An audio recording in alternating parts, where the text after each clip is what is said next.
I do take Joe for granted. Or whatever Joe feels for you. He loves me. And don't treat it lightly. It's far too important to be dismissed on impulse. I think I'll surprise him and ask him to take me out tonight. There might be a time when he won't be available. Wishy, washy woman. It's you, Miss Carolyn. Hello there, I am Joel Sharpton, one half of the Articulate Coven, and you have found my watch of the original supernatural soap opera, Dark Shadows. We're all the way up to episode 93, so close to 100, we can smell it. Let's see what's happening in Collinsport. I will remind you before we get started, if you're watching these on YouTube, patrons already got episode 100, I'm pretty sure, by the time you're seeing this on YouTube. So, go over there and join us, articulatecoven.com/join, or you can search for Articulate Coven Pod on Patreon, and $2 or more a month gets you access to everything we do early and ad-free. All right. Well, I appreciate your calling me. I had no idea she'd found such a list. All right, but let me know what happens. Right. Goodbye, Mr. Garner. Wouldn't she have called him by his first name? Like, he's been her lawyer for long enough. She would have called him by his first name, probably. In case you are joining us midstream or you missed the last episode, of course, Victoria Winters has gone looking for some info about her origin, and she did that by talking to the family lawyer. For some reason, she thought that'd be a good idea. She did find herself a handsome young lawyer as the junior member of the firm. She's in Bango. In Bango? It's strange. She left without saying goodbye. She's not leaving, Roger. She asked me if she could have a few days to go to Bangor. And that's where she is now, with Burke Devlin.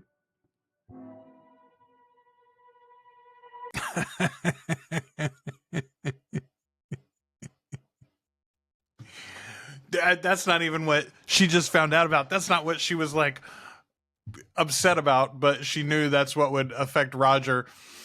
I love it. I love it. Not a bad cold open. Again, it's strange because we spent so much time with the paranormal aspect of this show, and then to dive back into the orphanage of it all. Carolyn said Burke happened to come into the coffee shop. Vicky happened to mention that she was going to Bangor. And Burke happened to offer to drive her.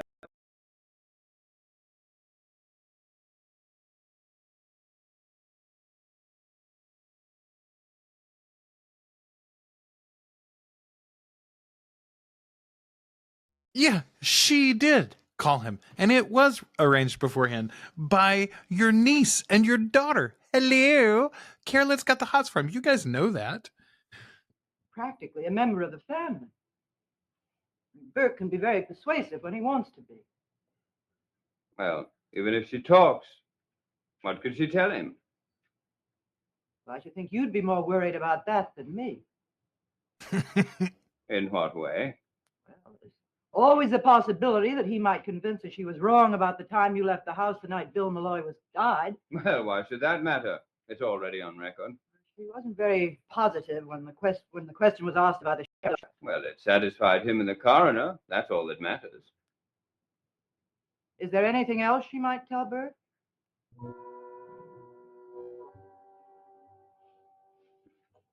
No. No, I can't think of a thing. What about that pen she found? What about that pen she found? I wasn't thinking about anything very much except Vicky and Bangor with Burke Devlin. Why should that upset you so much?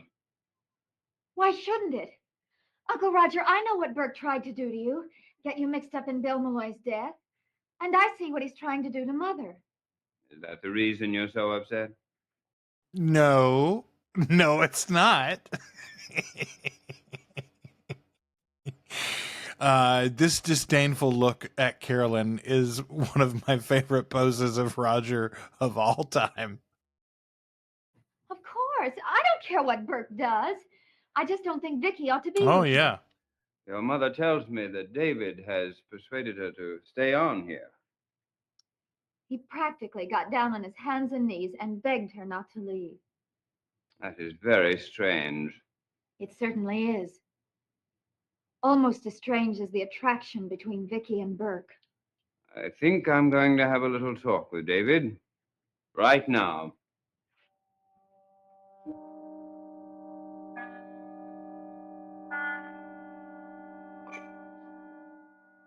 This is end of show music. This is not commercial music. Don't do that.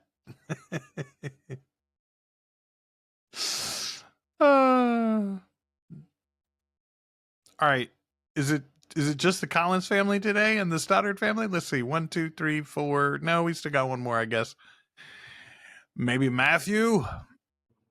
Your Aunt Elizabeth tells me that you've changed your mind about her leaving. I never wanted her to leave as much as you did. Oh? But I get reports that you hated her. That you wrote death across her mirror.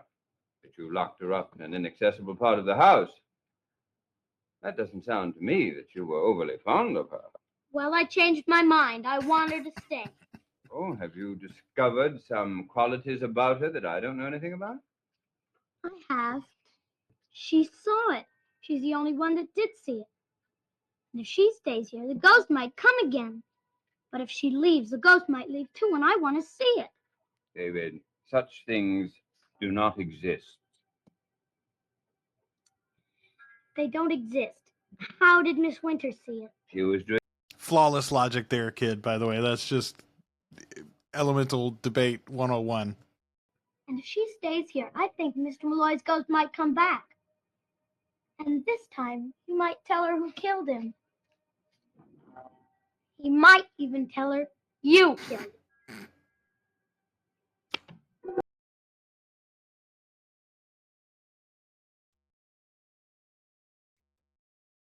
Okay.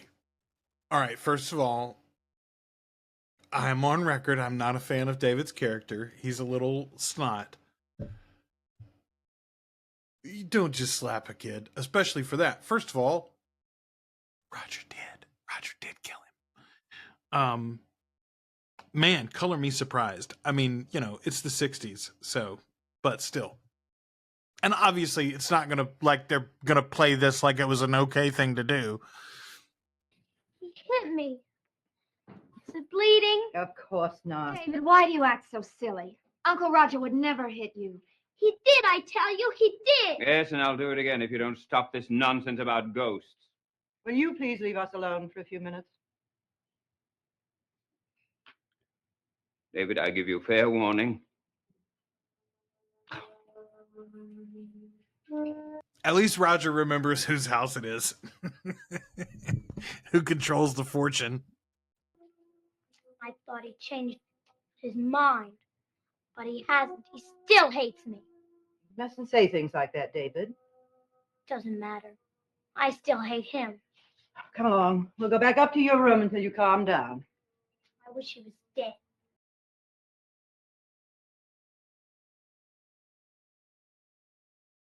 In jail would work too, kiddo. That's the original Emancipation. Pops went to prison. Is he still in Bangor? Did he say what time he would be back? Thank you very much. No message.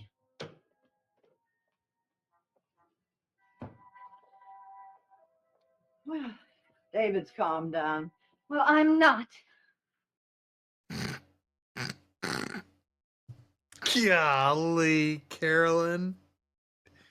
Oh, it's so ridiculous too. Like, Victoria Winters is so obviously not a threat to you. Even if, for whatever reason, you are going to follow through on this Burke fascination. Like, oh, it's just such a non-issue.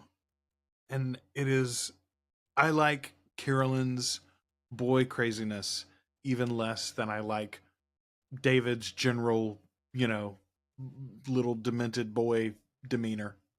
I just called the Collins Port Inn to see if Burke was back. I thought you said it didn't make any difference to you what he did.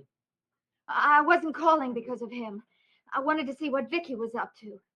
You notice she's not back yet either. Well, she said she'd be gone a couple of days. That shouldn't be any surprise to you. Oh, it isn't. Nothing she did would be a surprise to me now. Carolyn, you mustn't jump to conclusions. What other conclusion can you possibly draw? That he drove her there, and he's doing the business that he told you he was going to do. This list of names had been prepared by Garner and Garner. So Vicky went to Bangor to ask them about it. Why didn't she ask me? Would you have told her anything? Well, there isn't really very much I could tell her. After Hanscom left our service, he and his entire family moved away from Collinsport. So she hoped to get some information from Mr. Garner. It was a waste of time. Except old Garner Jr. is going to try to track him down. She had a chance to spend all that time with Burke. Carolyn, this is becoming an obsession with you. You've got to forget him. I try, Mother. Really, I do. One minute I'm positive I never want to see him again, and I hate him. And the next minute I'm on the telephone trying to find out where he is.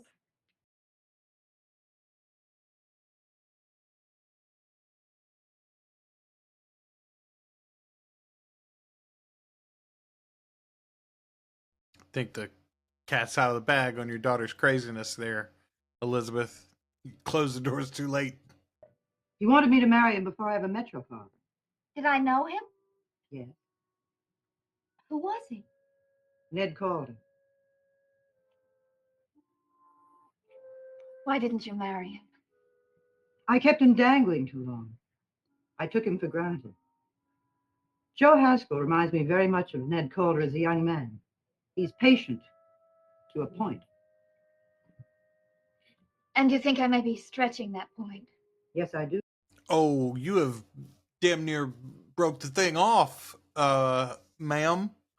You have stretched until it is severed, I am afraid. I do take Joe for granted. But whatever Joe feels for you, He loves me. then don't treat it lightly. It's far too important to be dismissed on impulse. I think I'll surprise him and ask him to take me out tonight. There might be a time when he won't be available. Wishy washy woman. It's you, Miss Carolyn. Hello, Joe. About our date tonight. We didn't? Well, what do you suppose we ought to do about that?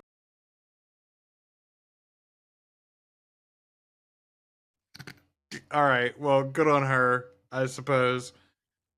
Poor Joe indeed. So I think this is going to be a 4-character episode. I think we're going to be stuck with just the family.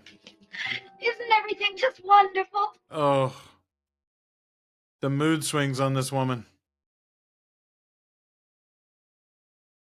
Liz, you simply got to get rid of Vicky Winters.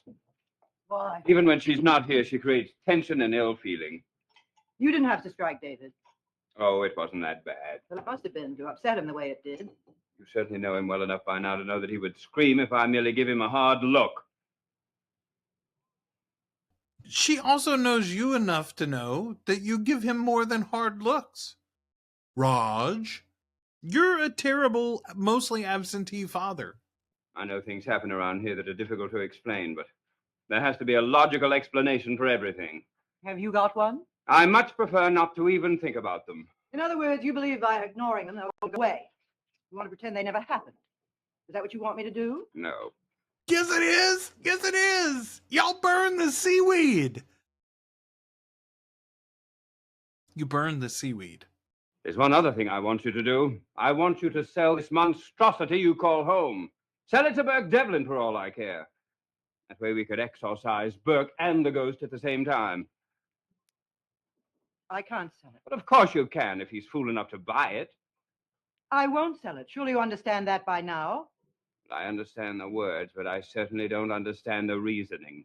I don't have to have a reason. I intend to spend the rest of my life in Collinwood.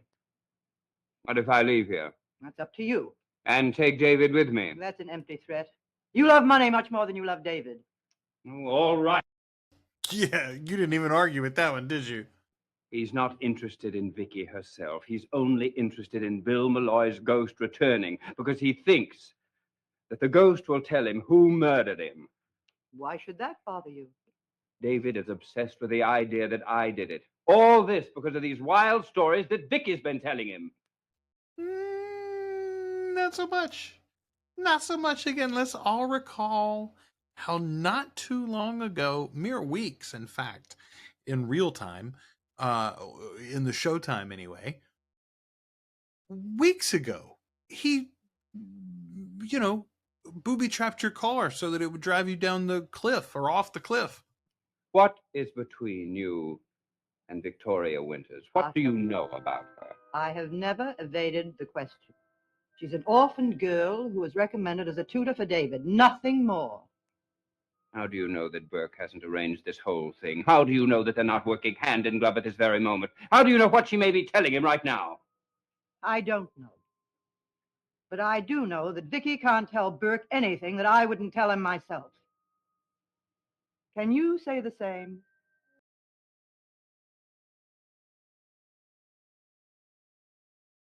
Okay, that was a great conclusion to that episode. I like this angle too of the drawing room.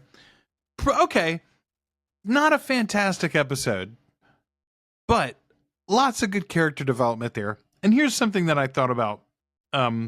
This is not an original thought, but it really came home for me in this moment watching the show. One of the wonderful aspects of soap operas, one of the reasons why they are so effective and so addictive, is because they do a really good job of angering you about the characters in some way. You're so mad at Carolyn because of the way that she's mistreating Joe that you gotta come back next week and see if she gets her comeuppance on it. You're so mad at Roger for trying to hide that pin and blame it all on Vicky and get her thrown out.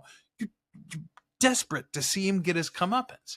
Stefano was so evil to all of the Bradys and the other citizens of Salem that, you wanted to come back every day and see whether he would finally get his. Anyway, that's a different show. That's Days of Our Lives. I was a big Days of Our Lives fan in high school. I'm a big Dark Shadows fan right now. I appreciate you watching episode 93 with me. 94 coming up in just a few minutes. 95 straight ahead as well, wherever you're watching these. If you are watching these on YouTube, just again, go check out articulatecoven.com/join if you're in the position to support the show. And thanks so much to everybody who already does. You make these videos possible. Until next time, I've been Joel Sharpton, one half of the Articulate Coven.